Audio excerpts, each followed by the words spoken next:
He's an owner who started off as an agent and worked his way up to become an owner. So he should know it's a privilege for him to be an owner in the NFL because there are billionaires out there that would love the opportunity to own the Colts, that can pay their players and wouldn't have any issue with money like Irsay has. Jim Irsay has said some dumb stuff in the media this week, so let's give our final thoughts. Get out of this show with a firecracker. Give your best take for this one. Go ahead, Vic. Take it away. What did this idiot say this time? Well, over the weekend, Jim Irsay, Jonathan Taylor had a conversation. We all know Taylor was up for contract extension. They were in discussions. It looks like that conversation was not what everyone intended it to be. It wasn't a good conversation because when all was said and done, Jim Irsay spoke to the media. Now, I'm going to read Jim Irsay's comments. And he was discussing about Taylor and his future in the NFL. Jim Irsay basically stated, if I die tonight and Jonathan Taylor is out of the league, no one is going to miss us. The league goes on. We know that. The National Football League rolls on. It doesn't matter who comes in and who goes. It's a privilege to be a part of it. Now, that was a owner who put his foot in his mouth. And also, after news of Zach Moss being injured for the next 4 to 6 weeks, could have been the nail in the coffin. Because right after that, Jonathan Taylor requested a trade. Jim Irsay quickly responded to stating that the Colts will not trade him. Now, the comments that Jim Irsay said for anyone, whether if you're talking in the professional level or if you're talking about for us in person, like within business, if your boss said that to you where no one's going to care if you're here or not, there's no point being with that employer. There's no point being with them because, again, they don't value as much as you think they do. Hell, with comments like that, they don't value you at all. So, yeah, were Jim Irsay's comments dumb? I think they were extremely ignorant. They were probably drunk in knowing him, and they were extremely stupid. He said something that he shouldn't have, and what happened? The next 2 days, the running back, the guy he thought that could take care of the load for Taylor, ended up being out already. He's already injured. So now he's dealing with a third-string running back for the beginning of the season and for the foreseeable future because Taylor right now isn't looking to the Colts. All social media has been wiped of the Colts. Everything that he has to do, he's already looked forward. He's looking on to his next team. Jim Irsay put his foot in his mouth. He's damaged his team for the future for this year. He's damaged his rookie quarterback. He has a lot to explain for. He has a lot to ask for forgiveness also. So were his comments dumb? Yeah, they were dumb. They were super dumb. Does anybody want to take this before I start going in? Literally, with Dan Snyder gone, we might make a case for Jim Irsay probably being the worst owner in the NFL right now. Mm-hmm. You could make a very compelling argument because literally, you just told every running back, like people might be thinking it, but the fact that you said it, I think David Tepper has smashed his way through the door from the Panthers. But go ahead. Fair enough. But literally. You may have thought this. Maybe the owners are thinking like this. But the fact that you made it public and you said it out loud is like literally just like, you don't value me? Like, to Vit's point, why the heck would I commit and just work my tail off putting my body on the line for you? If you don't value me, you're not going to give me the money that I need to take care of my family and provide your franchise with a winning season, with a winning formula, then why am I even here?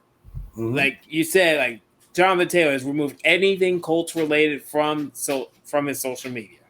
He's already moved on. The writing's on the wall. And you being headstrong, you being stubborn, and not wanting to trade Jonathan Taylor. If an owner tells you, hey, I'll give you 3 first-round picks or 5 first-round picks for Jonathan Taylor, I'm going to make you an offer so ridiculous that you would be forced to consider this. So there's going to be an owner. Eventually, you're going to see your running back core going to be garbage. It might be garbage. It might be the worst team. Anthony Richardson's like, help, please, help. What am I doing here?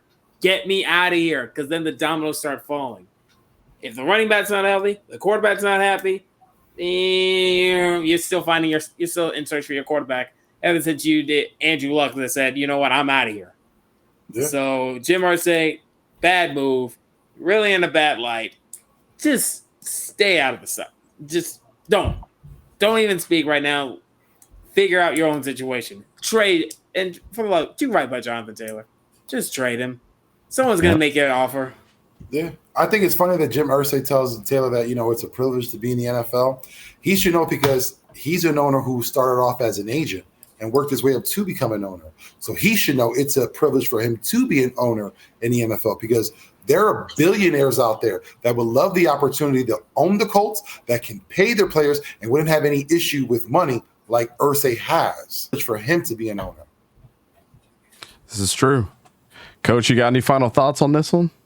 Hey man, all I gotta say, if you could, put my goddamn face up there. I got some work. If you could do that. We gonna end the show. We gonna end the show on a high note like that. But other than that, you know what? Getting once in a lifetime running back like Jonathan Taylor, that's a goddamn gift. And many people don't give gifts like that. There we go. Look at that. Y'all see that? Look at that. This what Jim Irsay did right here. Getting Jonathan Taylor once in a lifetime running back that can do everything. That's a gift right there. That's a gift right there. And I wish Jonathan Taylor was someone that was control of his own destiny, because I would do a slap in the face to Jim Irsay, just like he did doing to Jonathan Taylor. Jim Irsay just gave Jonathan Taylor a big F you finger. And if I was Jonathan Taylor, and I wish I had a no trade clause in my contract, that way I can pick and choose of where I want to go. Because you know what, I would go to a contending team like someone like the Bills or the Chiefs, a slap in the face to go try to win a championship. And that shows you how much unappreciated that he is of Jonathan Taylor and stuff like that. And you drafted a quarterback in Anthony Richardson. And it's a possibility that Jonathan Taylor can bring out some type of potential in Anthony Richardson. That way, the RPO can work silently with him and Jonathan Taylor. Now you got Jonathan Taylor in the backfield. Teams are going to think you're going to try to run the ball. All of a sudden, same thing. You can pull it with Anthony Richardson, and it's going to help him throw more accurate, because now you get those guys up out of the box, and now you're free to throw the ball all over the field to Alec Pierce and Michael Pittman Jr. But this is a one in a lifetime, and I'm glad Jonathan Taylor holding this stance and realizing the dirtbag and the douchebag and the buffoon that Jim Irsay is. So he's getting everything he deserves. Jonathan Taylor, sit back, relax, eat your McDonald's, eat your popcorn. You don't have to do no time, because he's the one at the end of the day that's gonna be hurt and that's underappreciated. So other than that, this douchebag right here, he doesn't appreciate a good talent and what he has until he loses it. He doesn't appreciate that. First thing I want to say. Oh, brother, this guy stinks! It's the first thing I want to say. Second thing I want to say, this is very reminiscent of what you did with Andrew Luck. You're just handling this in a different light.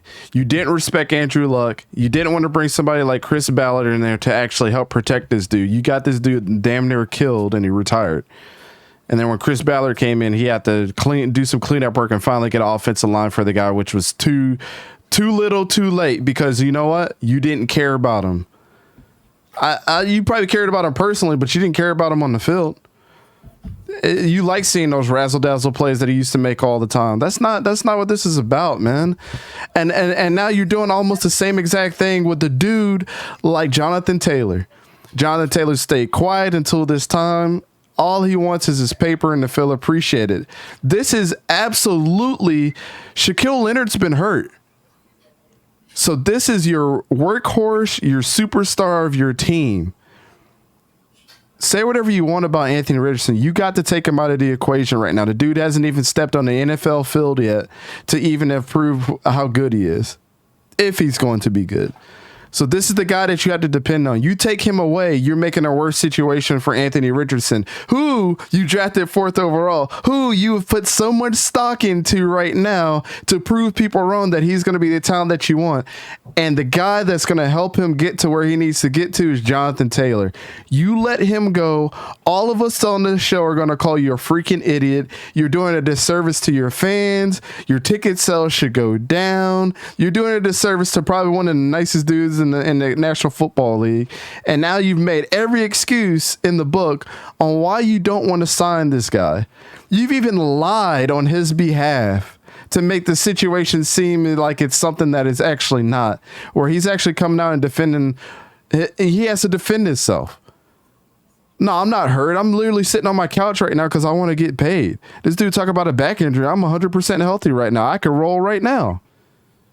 It goes way beyond the money. It goes about you actually caring about the players that you draft. Because right now, like exactly what Vic said, if my boss was to tell me this, I'd be on LinkedIn, Indeed, all them sites right now to find another job out of here. Oh, okay. Let's see if you miss me when I'm gone. You guys would definitely miss Jonathan Taylor. Your fans would miss him. And the AFC South, don't even worry about winning that. The Texans and the Jaguars are already in front of you. They already got a head start. They care about their future. They're paying their players. Why can't you do your job? All you do is talk. Ever since Andrew Luck left, all you've done is talk. Want to be boisterous.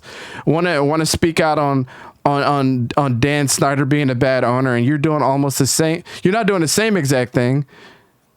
You're doing something different, which is hurting your own. You're hurting your own team by not respecting the players that are there. I would be angry. I would, if I was Jonathan Taylor, I would sit out the rest of the year.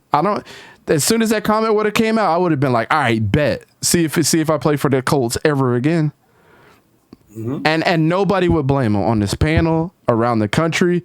This is not a diva situation. You literally just put your star of the team on blast saying, yeah, nobody's going to care if I'm going, neither would they care about you either. You're saying that because you don't care. You're putting the words in everybody else's mouth. Nobody's saying that they don't care about Jonathan Taylor other than you because you don't want to cough up some money. It's bullcrap. And that's all I got to say on it, man. Jonathan Taylor, I hope you do you. If he goes somewhere else, Jim Irsay, it's going to be a cold day in hell for you, especially if he goes to the AFC South. Don't let him go to the Texans. But these comments go against what the owners want to do with the running back position. Because like I've said before, if everyone says running backs are a dime a dozen, then this is the opportunity to prove that. Jonathan Taylor's going to show you that his production can't be matched. You can't just bring someone off the street and, replicate what he does. It's going to be a test. And Jim Irsay, like I said, he put his foot in his mouth. By doing this, you're going against the Colts fan base. And like I said, now you're ruining the look for the NFL because now we have owners blatantly saying our running backs don't matter. Our players don't matter. We can just get the next guy up here. It's not going to work out when free agency comes around because players are going to remember these comments. That's not what he said, but pop off kings. First of all, I don't know who you're calling a king. I don't know. We don't use that Gen Z lingo over here. You see our names on the screen. Just say our names. But anyways, I said what I said. Regardless if he said it or not, this is not the fact that he said what he said. He's had a history of saying dumb stuff and not taking care of his people. Well, it is what he said because it's literally his quote. If you like, go on my page. You can see him actually say what I just said he said. King.